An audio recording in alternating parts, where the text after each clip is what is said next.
how should I refer to you? Mr. Hank. Rogers, Hank? Hank. Okay, great. Hank, I'm Tiffany. It's a pleasure to meet you. No, thank you for having me. We have me. a fantastic crowd here that's We do. looking We do. to get Thank to know all you for a little bit better. being here. So Absolutely. we'll start with, give us the 60-second version. Tell us a little bit about your background and your experience that has positioned you to take on this role for District 5 School Board. And you said in 60 seconds? Wow. I'll give you 90. 90? Yeah, your 90 elevator spiel. Okay. So now, Tiffany, thank you all so much for having me. I'm not a native of Jacksonville. I've actually been in Jacksonville over 25 years now. Came here to attend the University of North Florida, the major in education, secondary education, to be exact. Became on campus the student body president, served on the board of trustees there, got very active on campus, and fell in love with the work. One, politics has always been one of my passions, if you will, to learn about. But the other has always been education and teaching. And so that's why I came. I come from a lineage of educators. All my aunts, uncles, all taught in the school system because my grandmother started that. And so if you went off to college in my family, you went off to be an educator. And so I went off to do that. Had a unique experience on my field of study, which caused me to switch from education to political science. And so I went from education to political science, really trying to understand policy and how laws are created here in the state of Florida. Upon graduating, I was honored to have the opportunity of really with a choice, and that was to work for a lawmaker in Miami or in Jacksonville. And so I decided, because Jacksonville has so much potential, I decided to stay here in Jacksonville, and I did that in the Florida House of Representatives for over 10 years before I transitioned and got a challenge to become a substitute teacher. And I did, the challenge was really 2 months, and that turned into 2.5 years of me subbing in our classrooms and really seeing education from a different lens than I was seeing it from in Tallahassee. I then turned around and took a job with the I'm a Star Foundation, where we truly do believe every student is a star, every student is smart, every student is talented, and regardless of their background, every student is, of course, resilient. And so been with the I'm a Star Foundation for over now 13 years, which started off as a year stunt. So, yeah. Awesome. Thank you for sharing that. No, thank you. In your bio, you talk about the importance of traditional education. Yes. And so we'd love to know, what are your thoughts on the current climate of school choice and its impact to public schools? Yeah, I'm a big proponent of traditional public schools, always have been. And what does that mean? So what it means is I grew up from the time I was kindergarten all the way to 12th grade walking to school. And that's all I knew. We didn't have really these charter schools and all of that when I was really growing up. We just had our neighborhood schools that we went to, and we progressed through. And so have always been a big proponent and big fan of that. Right now, the state of Florida is moving in a different direction, right? So we're looking at more charter schools and private schools because of course, a voucher program that has been implemented in the state of Florida, where there is now no cap, right? No income cap, and so anybody and everyone has the opportunity to receive a voucher in our state. And that's really draining our traditional public schools as we know it. And so that's why we're seeing a decline in enrollment, because many families are electing to go to charter schools and private schools because of the vouchers. Here's the reality of that. The reality of that is the state of Florida is allowing this to happen with no type of requirements. So we have traditional charter schools being built right next to traditional public schools, and that's hurting our system. And so we have to, hopefully the state of Florida will take a look at that and address that, because it's hurting public schools as we know it. Thank you. And just a follow-up question. How would you plan to keep public schools an option and attractive in our neighborhoods? Because parents are pulling their kids out for a myriad of reasons. Absolutely. Here's the reality, Tiffany. Parents are.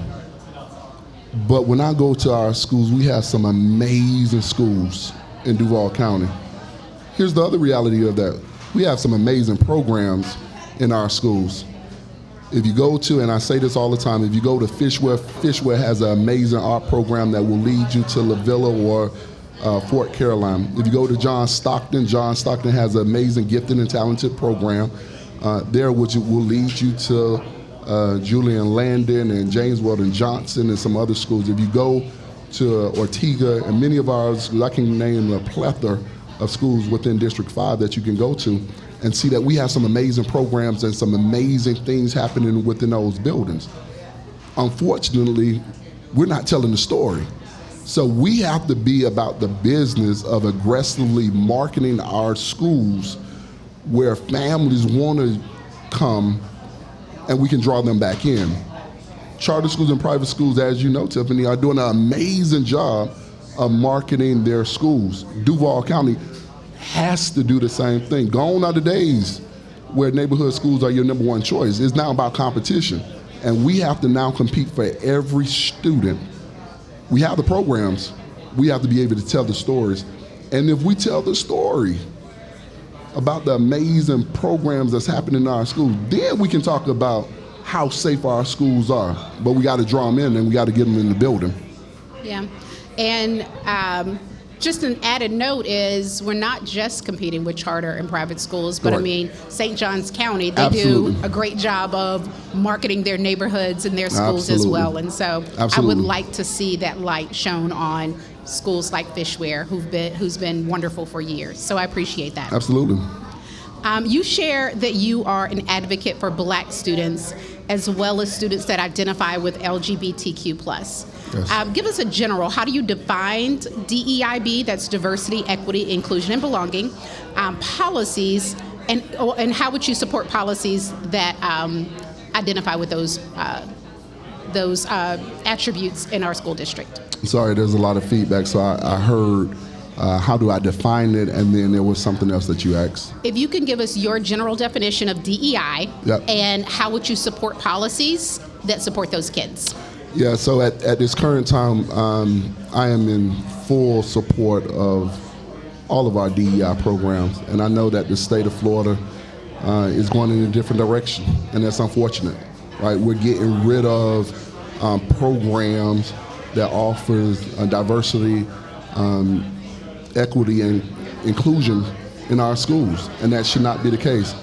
We should be about the business of making sure that at the end of the day, everybody is included. And so I want to make sure that if I get the opportunity to serving on the school board, we have policies that protects all of our students, that everyone's history is shown, and not that we're taking it out. And so I think right now we have, unfortunately, policies and laws that's being put in place to eliminate that. And that should not be the case. Everyone should feel included, should feel valued in our schools, especially our students. Especially our students who are LGBTQIA community. They experience so much. I have witnessed it. And so we have to make sure that we're hearing them, we're valuing their opinion, and they feel safe in our buildings.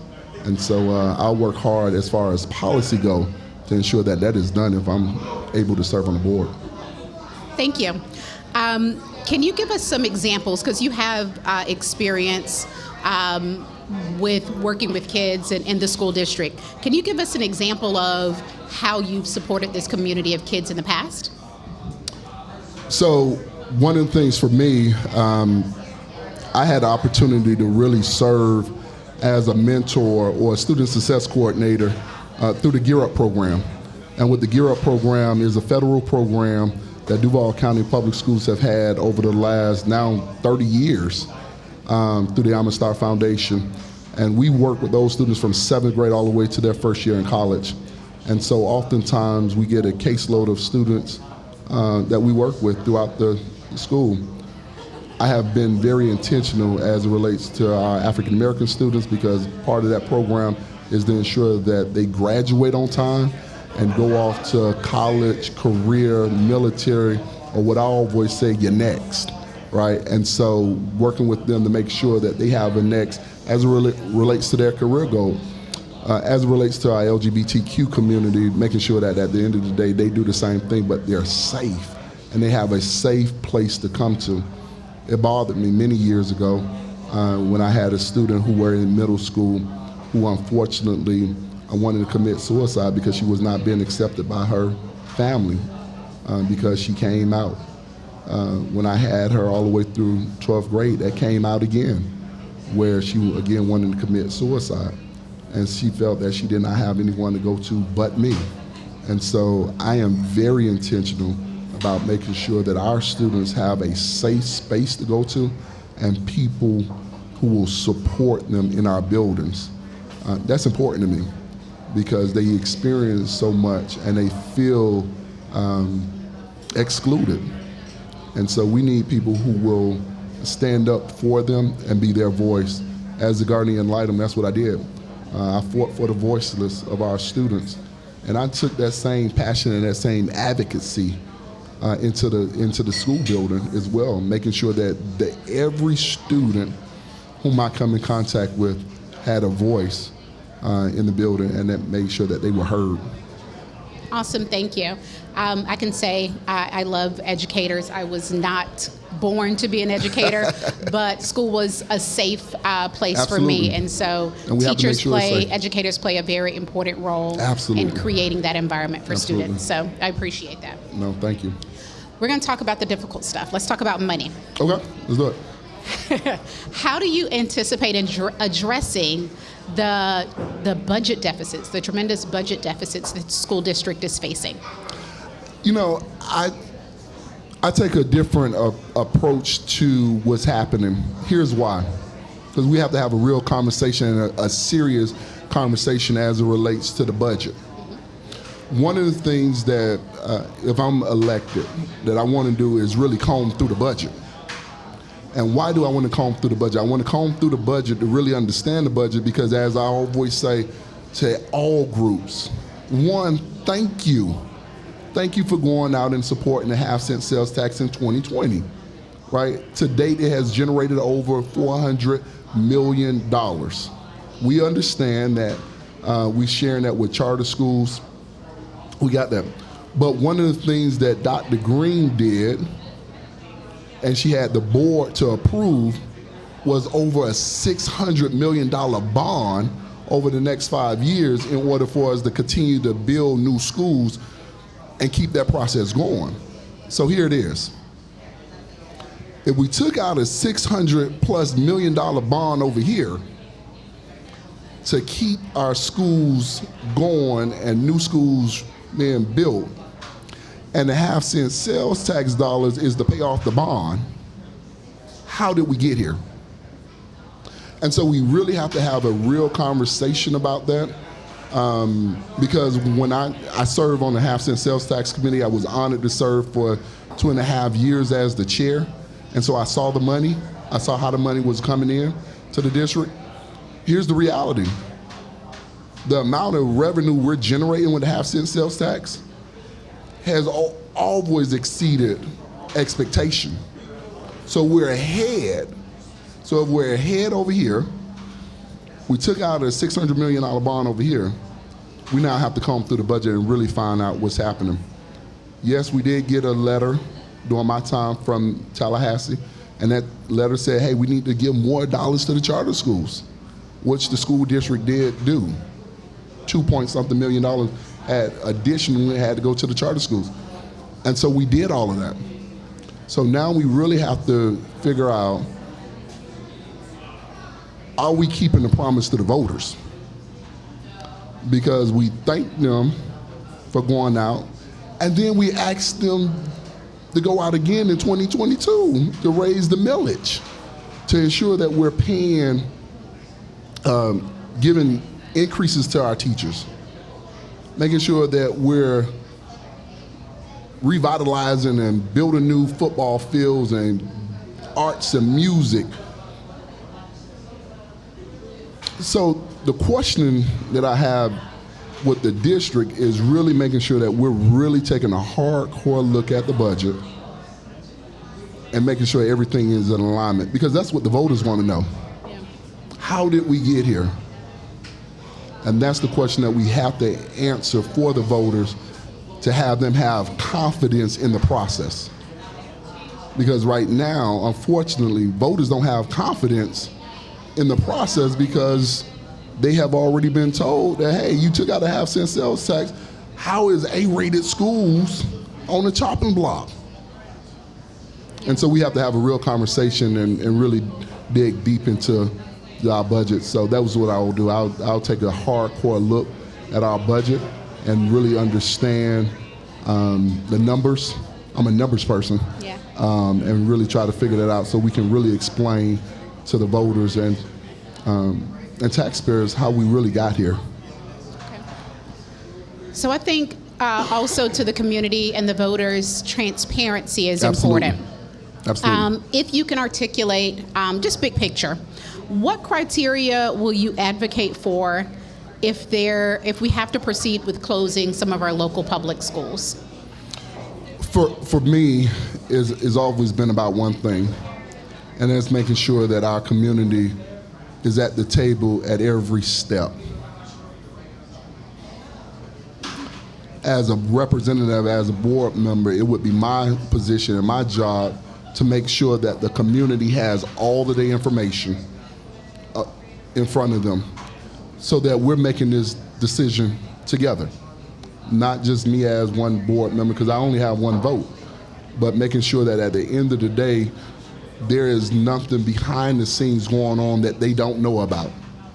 Oftentimes, and I can say this as a member of the half-cent sales tax, I was just as shocked as the community was when this rollout happened. And I serve on a committee that's supposed to give transparency and accountability to our community. And so I don't want our community to be caught off guard with any decision that's being made that affects them directly. I want to make sure that we're working hand in hand and there's a partnership. If they elect me, that's my guarantee to them. My guarantee to them would be that at the end of the day, any information that given, they have, so that we can make informed decisions, especially as it relates to something as big as closing our schools. We live in the neighborhoods that we live in based on our schools. And we already know the track that we want to send our kids on. And so anytime any decision like that happens, our community must be at the table. And they must, as a board member, be vocal so that I can advocate on their behalf. Give you a great example of that. It just happened. This is not, Tiffany, the first time we talked about closing schools. We talked about closing schools under VD. And I went to all of those meetings, advocating that we keep those schools open. When it came down to Brentwood, we fought to keep Brentwood open, making sure that the community had all of the information that was in front of them to keep that school open. The reality of it is, what we have found over the last several years is each time, Tiffany, the district has closed the neighborhood school, a charter school has popped up right across from the closed neighborhood school. We see that with Brentwood. We see that with Henry F. Kite. We see that with many of our schools.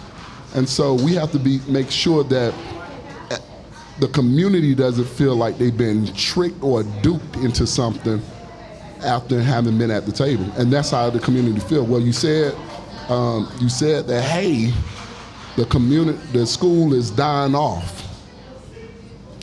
But then we have a charter school that's at capacity. We have to make sure that the community feels comfortable with the decisions. And so I plan on making sure every decision the community is involved in, and they have the information ahead of time. Nothing is a backroom deal, because oftentimes the community feels like that. Oh, that's done behind in back rooms, and we finding this out now. We shouldn't be surprised by it. I want to be transparent in those decisions, making sure that they're at the table from the beginning to the end, and they'll have a representative who will do that. It blows my mind that you're on that committee and you found out at the same time as the community. I know as a Fishware parent, I moved into that neighborhood in order for my daughter to go to Fishware Elementary. Absolutely. I know that surrounding communities, they go through the magnet program for their kids to attend Fishware Elementary. So that really blows my mind. I want to stay on this for just a few more Absolutely. minutes. Absolutely. They're not able to say that some of the schools that are on the chopping block, they can't say they're dying out. They can't say that they're underperforming. Correct. I can speak specifically to, I don't want to just talk about Fishware. There's John Stockton. there's parents John here Stockton, that absolutely. that are here to support all of our, especially Absolutely. our elementary schools, Absolutely. A-rated schools, full with wait lists, A-rated staff that has been there for years and years. Any insight into, how, why, and how we're going to stop it? I don't want to have this conversation in 3 years. Yeah, and the reality of it is, will we have to have some serious conversations, Tiffany, as it relates to closing of schools and making hard decisions? Absolutely. Again, I want to give you examples of what's happening currently, because oftentimes we don't talk about what's happening currently, right? So what happened currently this year, when you take a look at RV Daniels, their parents was told months ago that this is your last year. No real communication was given to the parents. We have never done that in Duval County. We have always given a year notice to say we're going to phase this school out and then consolidate with another school. Well, we gave those parents less than a year. I was livid. I went to those community meetings. I have always shown up because it's only fair. And when I showed up to those meetings, it wasn't a lot of parent participation. You want to know why it wasn't a lot of parent participation? Because the parents said the decision was already made. Why should we show up to something if you all already made the decision? But I showed up, and I talked with the school board members, I talked to the superintendent, and I told them how wrong that was for us to close their school down when that has never happened before, and didn't give those parents enough time, because as you know, the school expo had passed. These are students who are in the GATE program, as we have John Stockton, the Gifted and Talented program. And so they didn't get an opportunity to say, hey, you know what, I want to opt out and go to a John Stockton. I want to opt out or go to a Jack Speaks, or I want to opt out and go to somewhere else. They were told, we're going to close, consolidate with R.L. Brown, and that's your new school. That was unfair. And so I fought to keep that school open one more year. Now, I say all that to say this because I want to be transparent, because that's who I am. I get the challenges. School holds about 600-700 students, and we only got 150-something students in it, so we have to make a decision. So I understand that we have to make a decision with the school. But I want to make sure that we're being fair with our parents in making that decision and making sure that they're at the table. And so the merging will happen next year. Parents understand that, so they have a whole year to plan so we have to make sure, again, we're working with our families. Here's the other reality. That's why our families are leaving Duval County Public Schools, because they feel that they're not informed and they're being forced out or pushed out of their neighborhood school. And so we have to make sure that those type of things don't occur in our district. Thank you. So you articulated your commitment to teacher retention and some other areas that parents are also concerned about. What measures will you propose, especially given your time in schools, to increase support and the retention of teachers in our district classrooms? Yeah, this is and thank you for the question. This is one that I don't grapple with, but we need to fix, and on multiple levels, right? Here's what we know. What we know is teachers don't go into this for the money. There is not enough money for teachers to do this work. But we have to value teachers on every level. They are the professionals in the building, and we have to treat them like the professions that they are. And that bothers me when I walk in the building and we're not teaching them like the professionals that they are. It's interesting to me that teaching is the only profession, and Tiffany, you know this, that people feel like everybody can do it. I know I can't do it. Right? Everybody feel like they can, I can't they do can it. teach. Don't put me in a classroom. And the reality of it is, teaching is an art. Not everybody can do it.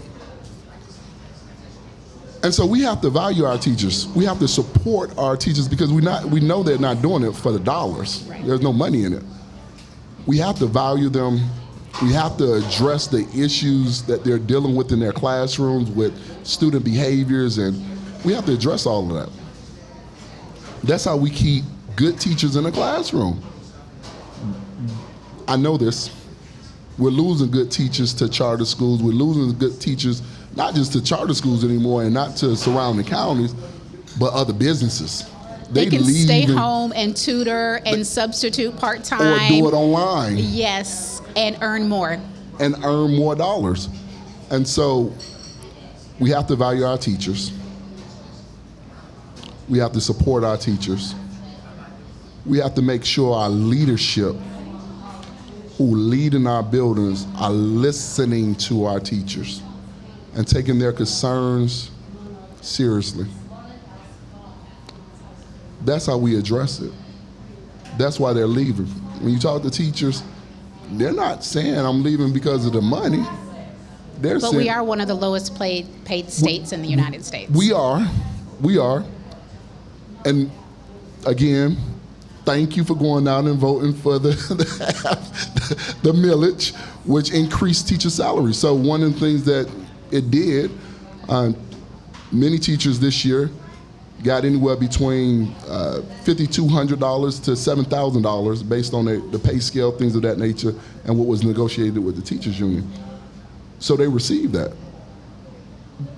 And that did keep many of our teachers in the classroom. And so we're excited about that. And it's closing the vacancy gap. So all of that's working. But at the end of the day, if teachers still feel disrespected and undervalued and feel as if we're not teaching or treating them like the professions that they are, they're still leaving in droves. And so we have to make sure that we're addressing their concerns and we're hearing them out very clearly with some of the things that they're bringing to our attention. I'll give you an example again. When we take a look at the student code of conduct, if a teacher is writing a student up on a referral, and that referral goes to the dean turns around and talks to the student and sends the student back to the classroom, and the behavior has not changed, now the teachers feel defeated because that student is still disrupting the class and preventing others from learning. And so we have to address, even with our admin team, even with leadership, how do we make sure all students in that classroom is getting the education that you and I desire them to have? And so we have to address all those issues in order for us to ensure those teachers are supported. Thank you. You mentioned safety, and I want to go back there. How do you propose that we keep DCPS public school kids safe? And if you could address the aging of our buildings, gun violence, which parents are very concerned about, and investigating claims of inappropriate behavior by the adults in the building. Yeah, let me deal with safety of our buildings. I will tell you, I'm very proud of the work that we have done. I wouldn't say we, but I would say the district. But I am very proud of the work the district has done regarding safety. especially as it relates to Stoneman Douglas and some of the recommendation that has come out of that committee from Tallahassee. We have done a good job of heartening our schools, making sure that there's one-point access points. We have done a good job in making sure that we have film. We have done a good job in our high schools making sure that they now have to go through, unfortunately, metal detectors. We have done a good job in making sure that there's a vestibule or a waiting area, if you will, so that we buzz students and visitors in. We have done a good job as it relates to now teachers having to have badges. We have done a good job where if there's a emergency, they have buttons that they can push to alert to alert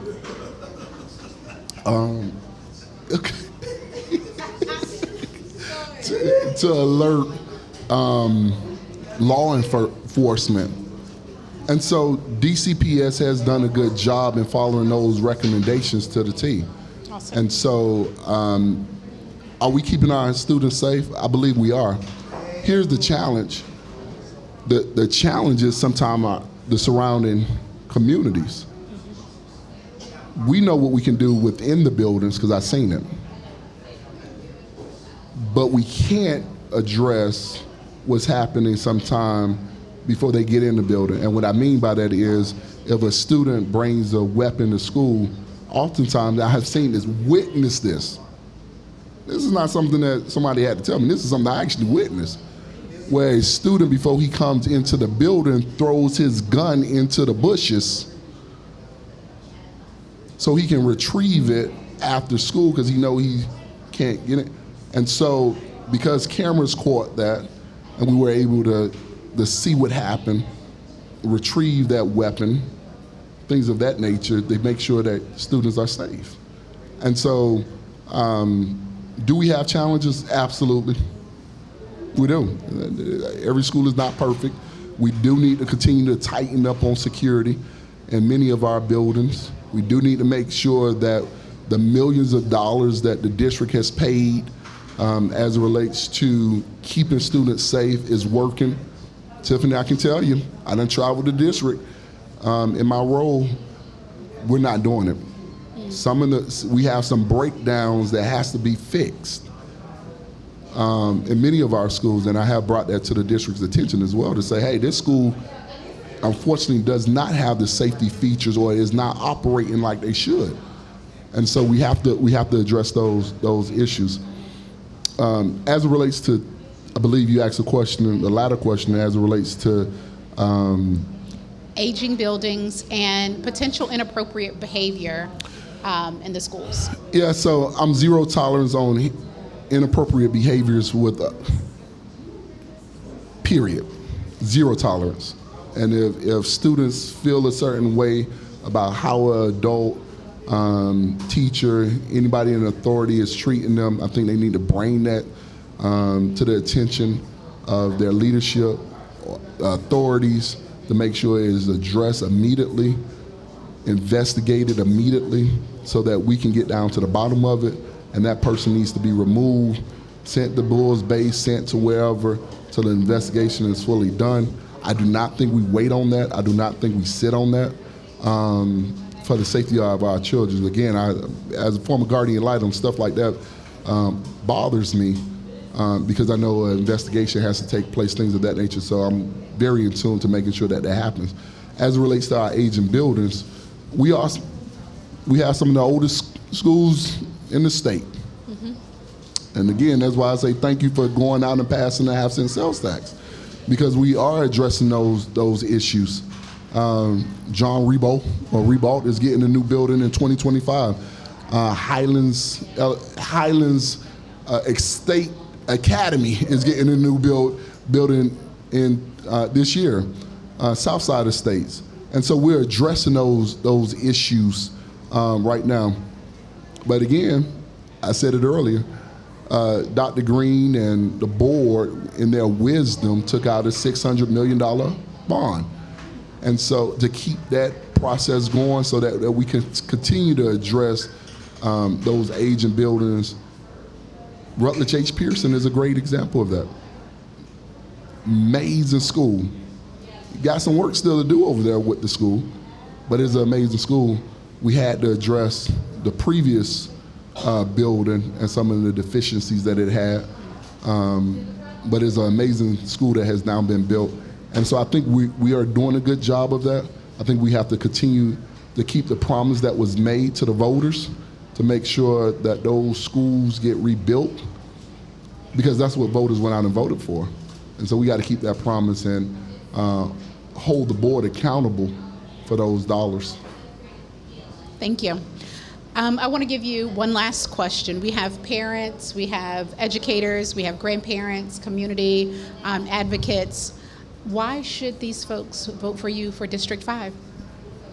Thank you for that question. My life work has been about one thing, and that's children. Been laser focused on the well-being and the education of all children. It's no secret, I have not run for any other position outside of school board. I ran for this position 8 years ago and I was not successful. But even in my not being successful in running 8 years ago, I made a promise there that whomever wins the position, I will work with to make sure that every student still receives a high quality education that you and I and every family desire them to have. That's just the reality of it. So whether I have been at the Youth Crisis Center, my focus has been on children. Job Corps, my focus has been on children. Garnier Lightham, my focus has been on children.